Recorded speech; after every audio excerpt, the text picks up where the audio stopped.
Salut, j'ai installé iOS 17 sur mon iPhone, donc je vais pouvoir vous montrer toutes les nouveautés importantes que l'on a dessus et que vous aussi vous retrouverez dès le mois de septembre lorsque la version finale sera disponible pour tout le monde. D'ailleurs, voilà la liste de tous les iPhones qui seront compatibles avec iOS 17.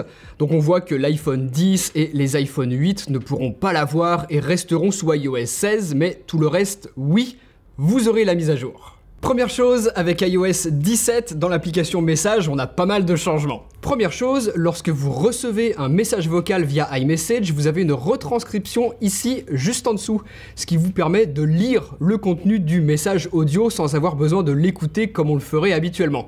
Donc voilà comment ça fonctionne, c'est très pratique, soit c'est une ligne juste en dessous, soit si la note vocale est beaucoup plus longue que seulement quelques petites secondes, eh bien le message s'affiche comme ceci sur plusieurs lignes, mais dans tous les cas, vous avez l'intégralité du message vocal retranscrit en texte que vous pouvez lire peu importe la situation dans laquelle vous êtes. Donc super d'avoir enfin ça avec iOS 17, puisque c'est pas nouveau, on le connaît bien sur les smartphones Android, mais là, pouvoir en profiter sur l'iPhone, ça fait plaisir pour tous les moments où l'on n'a pas envie que tout le monde autour de nous entende le message vocal que l'on a reçu, ou que tout simplement on ne peut pas porter le smartphone à l'oreille pour l'écouter. Donc bien. Ensuite, le menu de partage dans iMessage est différent avec iOS 17, voilà comment il s'affiche.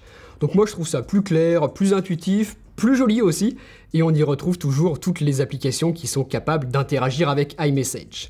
Je vais vous montrer deux exemples que je trouve très intéressants. Le premier ici lié à la localisation qui vous permet tout simplement de partager votre position à un contact. Donc là moi j'ai caché la carte mais sinon le plan s'affiche. La seconde je la trouve encore plus intéressante comme nouveauté, c'est ici, c'est ce qu'Apple a appelé la fonctionnalité accompagnement. Vous allez donc pouvoir partager à l'un de vos contacts via iMessage votre trajet. Et Apple va donc prendre votre point de départ, calculer le temps approximatif que vous avez pour vous rendre jusqu'à votre domicile, et le contact auquel vous aurez envoyé ce trajet pourra suivre votre avancée. Ça le rassure, et si jamais il voit que vous n'êtes pas arrivé à destination à temps, vous pouvez choisir de lui partager jusqu'à un certain nombre d'informations, comme votre trajet exact qu'il pourra suivre et voir donc ce qui ne va pas au moment de votre parcours. Voilà donc comment ça marche, vous envoyez votre trajet à votre contact, et une fois qu'il l'a reçu, lui, de son côté, voilà comment ça s'affiche, il a cette petite case, et il peut voir l'heure à laquelle vous êtes parti et l'avancée de votre trajet, justement. C'est vraiment une fonctionnalité que je trouve géniale, et puis je vous laisse imaginer les usages. Si par exemple vous laissez repartir un pote un peu bourré, bon là au moins vous êtes sûr qu'il arrive au bon endroit. Même chose si c'est votre copine qui rentre la nuit, tard, seule, à pied. Bon là au moins c'est rassurant. Et si au bout du temps de trajet que vous aurez défini, la personne n'est toujours pas arrivée, vous recevez une alerte. Super, parce que si par exemple la personne se fait embrouiller dans la rue, elle peut pas forcément prendre son téléphone et demander de l'aide. Donc là, vous, en recevant cette alerte, vous pouvez soit envoyer un message ou soit passer un coup de fil pour vérifier que tout se passe bien. Et enfin, si la personne ne vous répond pas, vu que vous avez reçu sa dernière localisation avec ce système, il vous reste plus qu'à aller voir ce qui se passe. Franchement, je trouve ça super bien fichu et clairement, ça va aider beaucoup de gens. Autre nouveauté dans iOS 17, à partir de vos photos, vous savez que depuis iOS 16 l'an passé, on peut détourer automatiquement son sujet. Mais maintenant, avec iOS 17, on peut créer des stickers automatiquement à partir de ces sujets détourés. Vous voyez qu'il s'ajoute ici, et maintenant que ce stickers est créé, je vais pouvoir l'utiliser dans iMessage comme n'importe quel autre stickers à partir du menu ici. Sauf que là, le stickers vient de l'une de mes photos. C'est plutôt sympa, je pense qu'il y a pas mal de contenus originaux, marrants à créer de cette manière.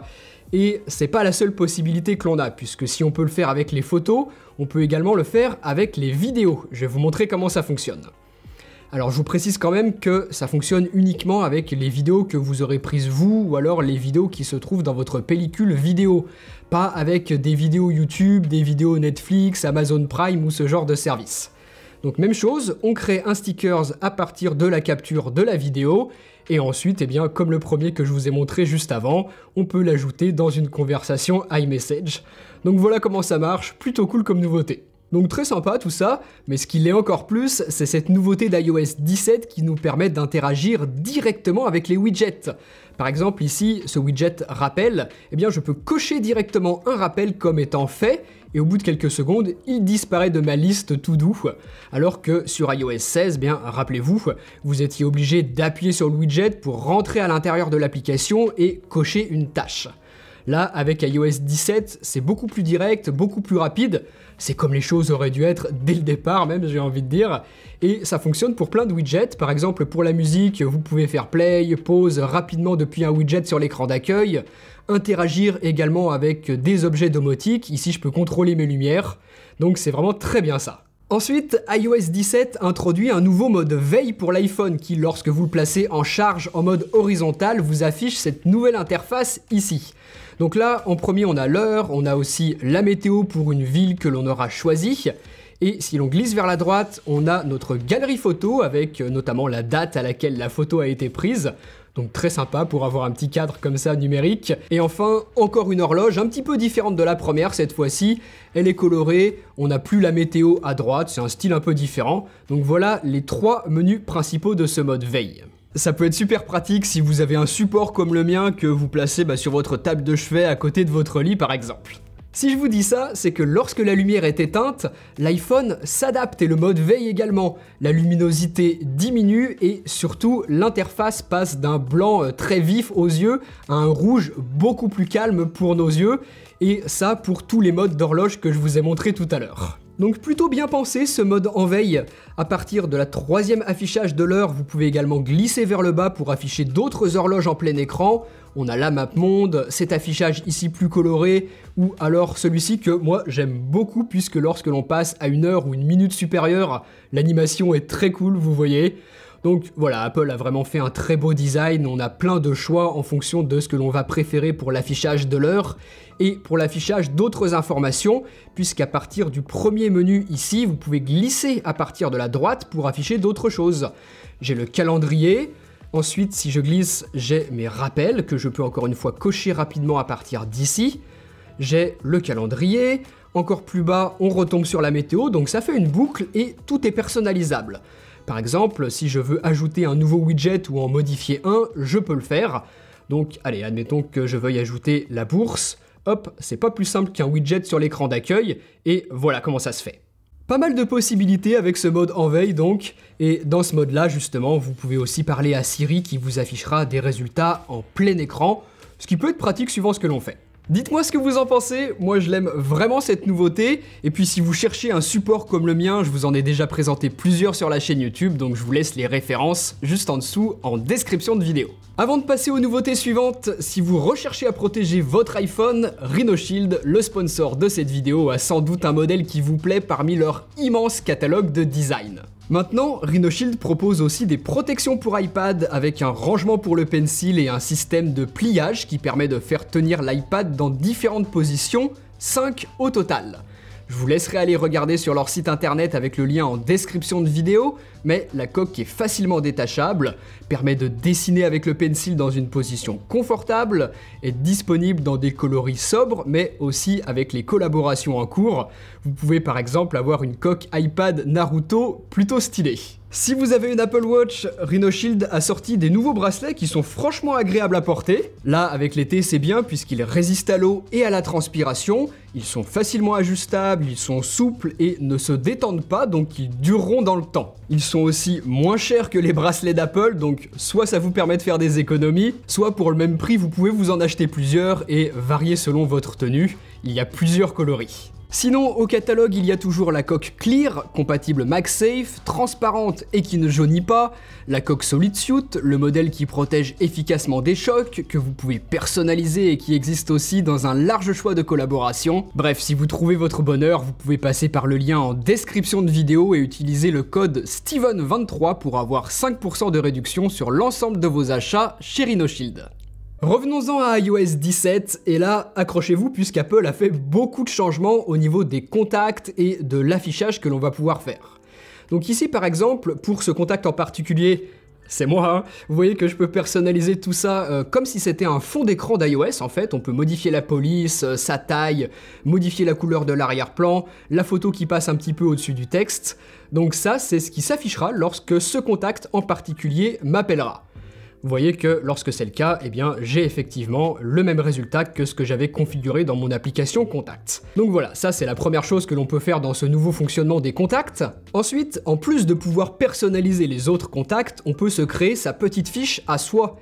Donc ça, c'est ce qui sera affiché sur le smartphone de vos correspondants lorsque vous échangerez avec eux. Donc tout à l'heure, j'avais mis une photo pour l'exemple du contact. Là, pour ma fiche personnelle, je vais choisir un Memoji par exemple, puisque c'est possible et j'imagine que pas mal d'entre vous aimeront faire ça. Donc on peut choisir la posture, le visage bien évidemment, l'arrière-plan, la police du texte encore qui est affichée en haut, sa taille, bref, encore une fois, ça ressemble énormément aux écrans de verrouillage d'iOS. Et là, voilà comment s'affichera la vue d'un appel entrant avec ma fiche à moi. Mais ce n'est pas tout, puisque la petite subtilité, c'est que ça concerne aussi la carte de visite. C'est à la fois les appels entrants et la carte. Et cette carte, vous allez comprendre plus tard à quoi elle sert.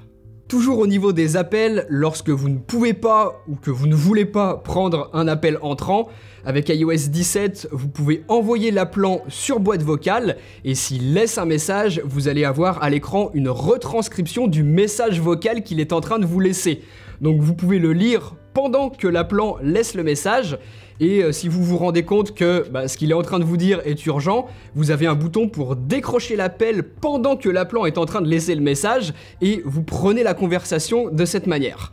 Donc moi je trouve ça très intelligent, ça peut être bien pratique, à condition que les personnes bien évidemment laissent des messages sur les boîtes vocales. On sait que c'est rarement le cas. Du côté de FaceTime, Apple a aussi pensé à ce qui pourrait se passer si jamais votre correspondant ne décroche pas. Avec iOS 17, vous avez ce nouveau menu où vous avez la possibilité de lui laisser un message vidéo s'il ne vous a pas répondu. Donc après le petit compte à rebours, eh bien c'est à nous. On enregistre notre message qui sera ensuite envoyé et j'ai pas l'impression qu'il y ait une limite de temps particulière, donc vous pouvez envoyer un message assez long si vous le voulez, mais bon, le but c'est quand même d'être concis. Et ensuite, eh bien, vous pouvez refaire votre message si vous n'en êtes pas satisfait, le visionner, l'enregistrer si vous le souhaitez et bien entendu l'envoyer à votre contact qui n'a pas répondu. Lui, de son côté, eh bien, il reçoit une notification comme quoi vous lui avez laissé un message vidéo et c'est exactement le message que l'on vient d'enregistrer que lui, de son côté, peut visionner avant de pourquoi pas vous rappeler. Voilà comment ça fonctionne. Et enfin, toujours pour FaceTime, avec iOS 17, on aura la possibilité d'afficher une conversation visio FaceTime sur la télé à travers une Apple TV. Donc l'iPhone sert toujours d'appareil qui nous filme pour la conversation FaceTime, mais voilà, si on est en famille par exemple avec beaucoup de monde, c'est vrai que ça peut être pratique de se voir en grand sur la télé. Autre nouveauté d'iOS 17 qui a l'air très cool, c'est Name Drop. Ça permet de partager sa fiche contact extrêmement facilement, tout simplement en approchant son iPhone de celui d'une autre personne. Pas besoin d'action physique de notre part, pas besoin de fouiller dans son application puis initier un transfert avec AirDrop. Là, ça remplace totalement les vieilles cartes de visite papier, ça simplifie vraiment les choses. Super idée vraiment, mais reste à voir dans la pratique si c'est aussi fluide que ce que Apple laisse entendre à travers ses publicités, puisque là actuellement la fonction n'est pas encore disponible avec iOS 17, ça viendra un peu plus tard. Ce nouveau mode de partage, on en profite partout dans iOS. Par exemple, pour partager une photo, je n'ai plus besoin de passer par ce menu AirDrop ici, je vais vous montrer comment ça fonctionne. Donc admettons que je veuille partager à un ami plusieurs photos de ma photothèque. Je les sélectionne comme ceci, et là j'ai juste à approcher l'iPhone de l'autre iPhone sous iOS 17 également, et voilà, j'ai la petite demande de confirmation qui apparaît pour le transfert avec AirDrop, et c'est bon, je récupère les photos de cette manière, je n'ai eu aucune action particulière à faire sur l'autre iPhone qui a envoyé les photos, rien de plus que de l'approcher de l'iPhone qui va les récupérer. Donc voilà comment ça fonctionne, ce nouveau système. Pour Siri, l'assistant vocal d'Apple, on a un petit peu de changement avec iOS 17, puisqu'à présent on n'est plus obligé de lui demander systématiquement le fameux « Dis Siri » pour l'activer. On peut simplement dire « Siri ». Je vais vous montrer. Siri, quels sont les résultats des NBA Finals ? Voilà les résultats de NBA. Voilà, donc c'est un petit peu plus rapide, ça change pas grand chose, mais un petit peu plus intéressant. On peut interrompre Siri pendant qu'il est en train de nous donner une réponse pour lui demander autre chose. Siri, quel temps fait-il à Paris ? Le ciel, Non, donne-moi plutôt la météo pour Lyon. il y a des nuages actuellement. Voilà, c'est pas mal du tout comme ça. Et enfin, on peut à présent enchaîner des questions sans avoir à répéter Siri entre chaque question. Pareil, je vais vous montrer. Siri, quelle heure est-il à Singapour? Il est 20h26. Quelle heure est-il à Paris? Il est 14. Quelle heure est-il à New York? Il est Quelle heure 0. est-il à San Francisco? Voilà, donc pareil, on gagne un petit peu de temps de cette manière. Pour finir avec ces nouveautés d'iOS 17, on aura aussi plus tard dans l'année une application qui s'appelle Journal, qui nous permettra de nous faire un petit récapitulatif quotidien de notre journée, nos meilleurs moments, avec iOS qui nous suggérera automatiquement des photos par exemple, ou alors des musiques que l'on aura écoutées ce jour-là. Nous, on pourra compléter ça avec du texte pour décrire ce qui s'est passé ce jour-là. Donc voilà, c'est une espèce de journal intime ou plutôt d'application qui nous permet de conserver des souvenirs qu'on aura envie de revisionner plus tard. Donc pourquoi pas, faudra voir quand ce sera sorti puisqu'encore une fois ce n'est pas disponible aujourd'hui avec iOS 17, mais l'idée est plutôt bonne. Donc voilà les changements les plus importants que l'on a avec iOS 17. Pas la possibilité malheureusement d'installer des applications à travers un autre store que l'App Store officiel d'Apple, comme le laissaient présager certaines rumeurs avec les procès en cours d'Apple pour concurrence déloyale justement sur l'installation des applications. Donc iOS reste encore très fermé sur ce point-là, peut-être que ça évoluera dans de futures mises à jour, mais c'est pas pour cette année. En tout cas, dites-moi dans les commentaires ce que vous avez pensé d'iOS 17, je suis très curieux d'avoir votre avis. Et puis si vous voulez découvrir plein d'astuces sur iPhone que vous ne connaissez probablement pas, je vous laisse regarder les 2 vidéos qui sont juste ici. Allez, salut!